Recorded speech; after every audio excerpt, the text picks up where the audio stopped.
चला पंच सामना चालू करायचा आहे. प्रथमेश विरुद्ध धीरज. पहिला चेंडू या ठिकाणी चेंडू बाहेरच्या दिशेने जाताना पंचांचा इशारा येतोय. पंचांच्या दोन्ही हात भूमी समांतर धावा मिळतात. अवांतर धाव संख्येने मात्र संघाचं खातं ओपन केलंय.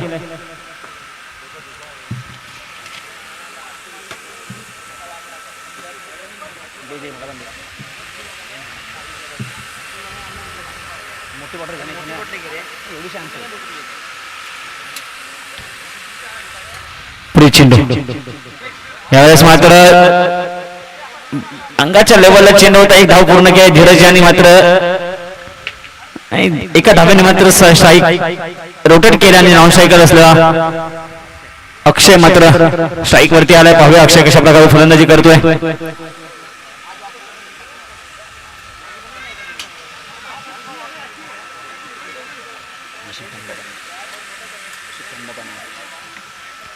पाहूया मगाशी जर पहिल्या मॅचचा उल्लेख केला तर आपण नवी संघाकडून सागर याने पहिलं षटक हाताळलं होतं. 22-25 धावा खर्च केल्या होता.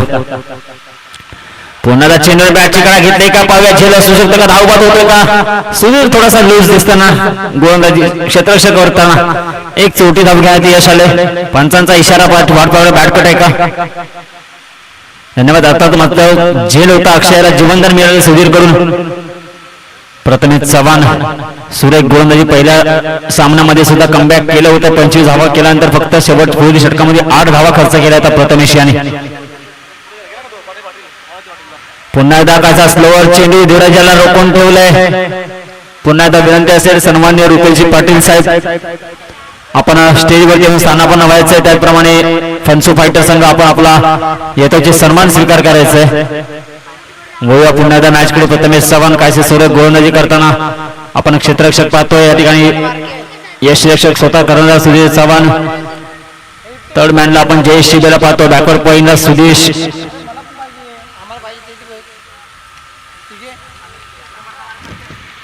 यावेळेस मात्र चेंडू हवेमध्ये आहे. बॅटचा संपर्क चांगला झालाय. चेंडू जातोय सीमारेषे बाहेर येतोय. धीरजच्या फलंदाजीतून षटकार. संधी असेल डीजेला डीजे प्लीज.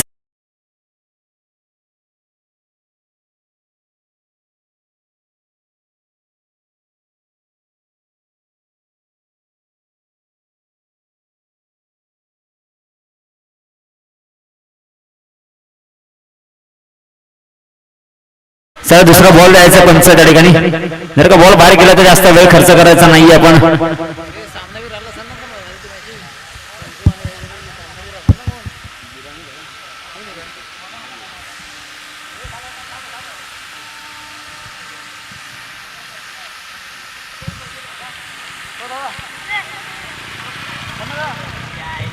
पुढील चेंडू पुन्हा त्या दिशेला चेंडू. या ठिकाणी पंचांकडे दाद मागे. पंच दात फिटाळतायत.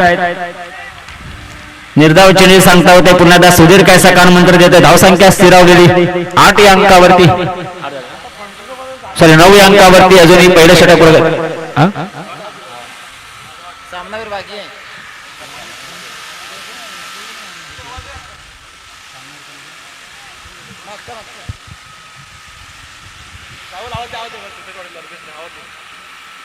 यावेळेस मात्र पुन्हा एकदा यावेळेस मात्र दांडी गोल होते. त्रिफलाची होते. धीरज मात्र माघारी परतला. षटकार नंतर सुंदर कमबॅक प्रथमेश याचं. पहिलं षटक समाप्तीनंतर धावसंख्या झाली 9 आणि तळवेर संघाला लागलेला मोठा झटका. धीरज बॅक टू वडाखाली डीजे.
सुधीरच्या हातात.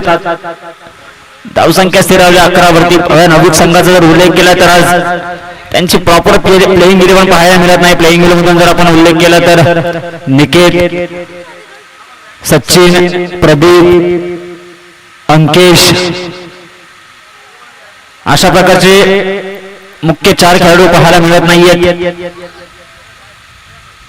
आता पुन्हा तोला चेंडू टेंडूगाडी दीपक येईल. सुरेख प्रयत्न होता सुचित याचा प्रयत्नात आले अपयश. चेंडू चाललाय 1 बाउंड सीमारेषे बाहेर येतोय. खन खन खन खन खन खन खन खनित चौकार सैन्य सरली.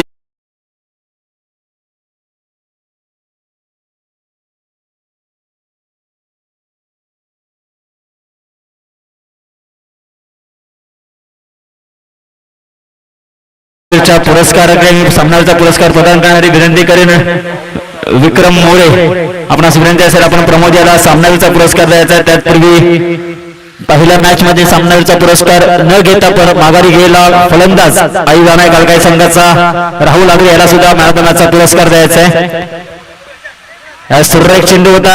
निर्धाव चेंडू असू शकला असता परंतु खराब यष्टीरक्षण.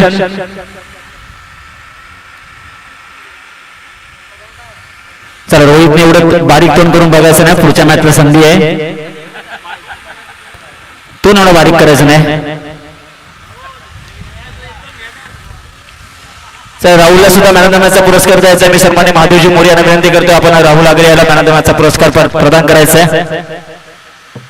यावेळेस मात्र सुरेख फटका आडाबंदी केला. चेंडू दीपक येईल. फंबल झाला त्या ठिकाणी. एक धाव पूर्ण. सुरेख थ्रो त्या ठिकाणी पाहायला मिळतोय परंतु 2 धावा घेण्यात यश आले. त्या ठिकाणी बॅकअप आहे सुदेश याचा. 2 धावांवरती समाधान मानावं लागतं. 2 धावा आणि धावसंख्या पुढे सगळे धावपूरक रुपेश तांबे आपल्याला सांगतायत 18 धावा. अजून दुसरे षटक प्रगतीपथावरती. मला वाटतं शेवटचं चेंडू शिल्लक असेल.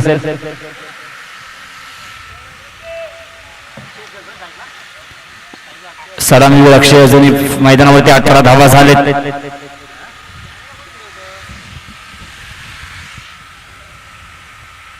आज मात्र अक्षय लकोंचा भरणा दिसतो या ठिकाणी. युट्यूब ऑपरेटर जय शिवे गुड मॉर्निंग.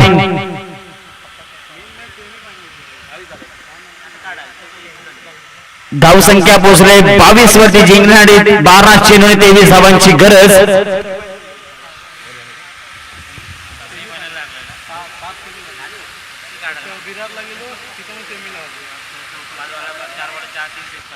सर्व जलद गतीने मी छत्रपती शिवप्रतिष्ठान तळोगर या संघाला विनंती करा आपण आपले अंतिम 11 या ठिकाणी मैदानात उपस्थित करायचे. मी पुढील नाणेफेकीसाठी विनंती करते. पुढील नाणेफेक असेल आई जाणाई कालकाई क्रिकेट संघ करंजाळी विरुद्ध सोमजाई महालक्ष्मी नाणीज.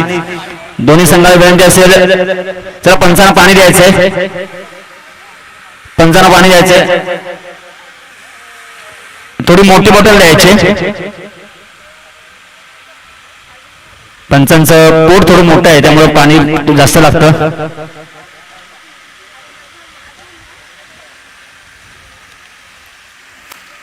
चला मी विनंती करेन एका बाजूने आतमध्ये जायचं आपण शिवप्रतिष्ठान तळोगर संघ.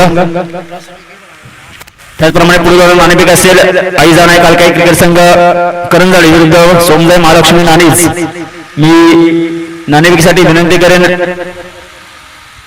मयंक आपण जायचं नाणेफेक करायचं. चला आपण बोलूया नाणेफेकीकडे. मी सन्माननीय सुनीलजी चव्हाण यांना विनंती करतो आपण या संघाचा काशीनाची कोळी आपणास विनंती असेल आपण सुद्धा जॉईन व्हायचं. आपण सुद्धा नाणेफेक करायचं आहे. दोन्ही संघांमध्ये यायचं आपण यायचंय. वरती आपल्यासाठी पंख्याची सोय केली आपण. त्याचा हवेचा आनंद घ्यायचा आहे. चला उद्या मॅचकडे 12 चेंडू 23 धावांचं आव्हान असेल. सलामीची पुरी पाहायला मिळाला.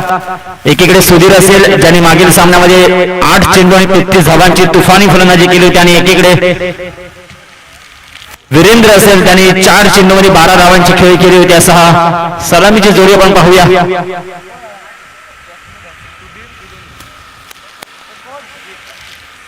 नाणेफेक कोण जिंकले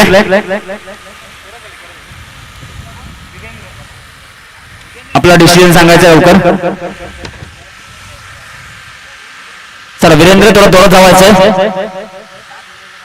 उड्या मारत जायचं. अक्षय लोंढे तिकडून सांगतात उड्या मारत जायचं आपण.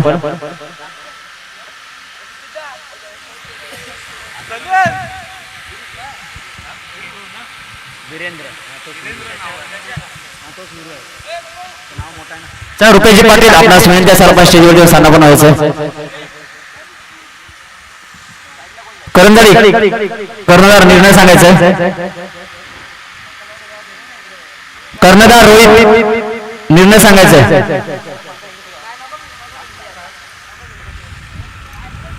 कर्णधाराला विचारलंय, कर्णधारांनी सांगायचंय. धन्यवाद. चला थोडं स्पीड घ्यायचंय. पंच अंकेश सर अंकुश जर्सी नंबर 007 हा जर्सी नंबर त्यांनी कॉपी केलाय हितेंद्र बुटे यांचा. एकेकाळी हा जर्सी नंबर हितेंद्र बुटे यांचा होता 007. यावेळेस मात्र अंकुश खापरे यांचा जर्सी नंबर आहे 007. चला सलामीवीर सुधीर आणि वीरेंद्रची जोडी मात्र मैदानात पाहतोय आपण. क्वालिफायर सामना असेल, इथून जिंकणारा संघ मात्र सेमीफायनल मध्ये प्रवेश करेल आणि त्यांचा सामना होईल ते साईराज क्रिकेट संघ साईराज या संघापुढे संघासमोर होईल. पाहूया कोणता संघ ठरतोय, तळेगर संघ की नवयुग वांगारी संघ. 12 चेंडू 23वा गोलंदाजी मार्क वरती धीरज, स्ट्राईक वरती सुधीर, नॉन स्ट्राईकला वीरेंद्र. Match on. पहिला चेंडू पंचांचा दोन्ही हात हवेकडे पाहूया. तिकडे झाडाला चेंडू लागला का पंचांचा इशारा येतो नो आणि प्लस किती धावा ते पाहायला लागेल. डिसिजन द्यायचं त्या ठिकाणी राखीव खेळाडू बसले त्यांना षटकार. धन्यवाद. 9+6 7 धावा. बघा पहिल्याच सामन्यामध्ये सुद्धा अशी सुरुवात झाली ती नो आणि षटकार आला होता. या सामन्यामध्ये सुद्धा नो आणि षटकार मिळाले सुधीर याला. समीकरण होतं 12 चेंडू 23. आता समीकरण आले 12 चेंडू आणि फक्त 16 धावा. एका चेंडूच्या सामन्याची रंगत मात्र वाढले. सुधीरचं महत्वाचं विकेट ठरणार आहे.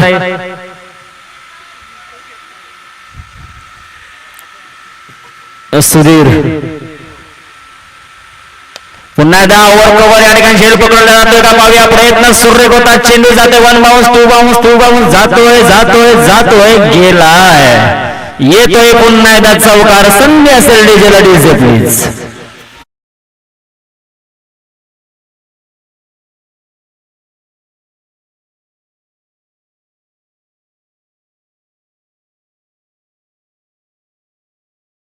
सुधीर चव्हाण याला पांगारीचा वाघ म्हटलं जातं आणि तो वाघ मात्र या मैदानात धाडतोय. सकाळच्या सत्रापासून तब्बल चेंडू खेळलाय 10 आणि धाव संख्या कुठले 43. पुन्हा एकदा सूर्य गाड्या वाटणी केला. यावेळेस पुन्हा झेलचा करायचा प्रयत्न होईल. त्या ठिकाणी मिड विकेटच्या काव कॉर्नर क्षेत्ररक्षक होता. 2 धावा यशस्वीरित्या पूर्ण केले. समीकरण आलंय 10 चेंडू आणि 10 धावांची गरज.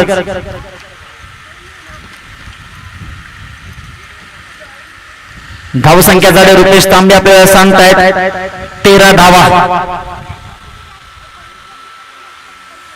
23 धावांचा आव्हान असताना या ठिकाणी पहिल्या 2 चेंडूमध्ये मात्र 13 धावा कुठले.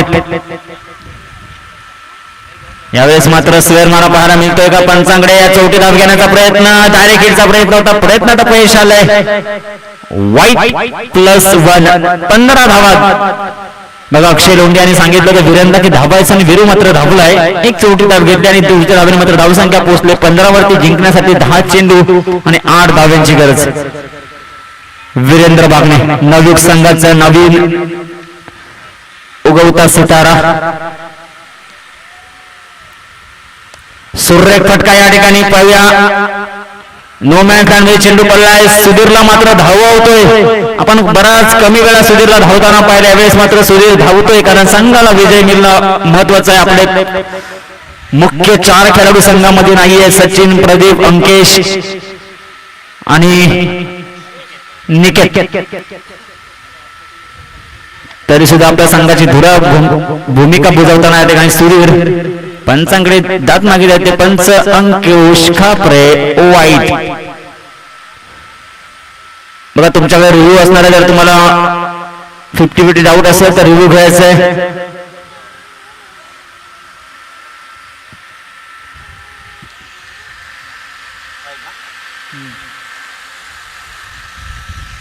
तर समीकरण मात्र बदलते. समीकरण राहिले फक्त आणि फक्त आकुरपाटाचा चेंडू. चेंडूला ताकदीने पाठवलाय. चेंडू जातोय सीमारेषे बाहेर येतोय. वाकड्या तिकड्या बाबलीचा हिरवा हिरवा पाला लंबा लंबा मारेगा झुकेगा नाही साला संदेश डीजे प्लीज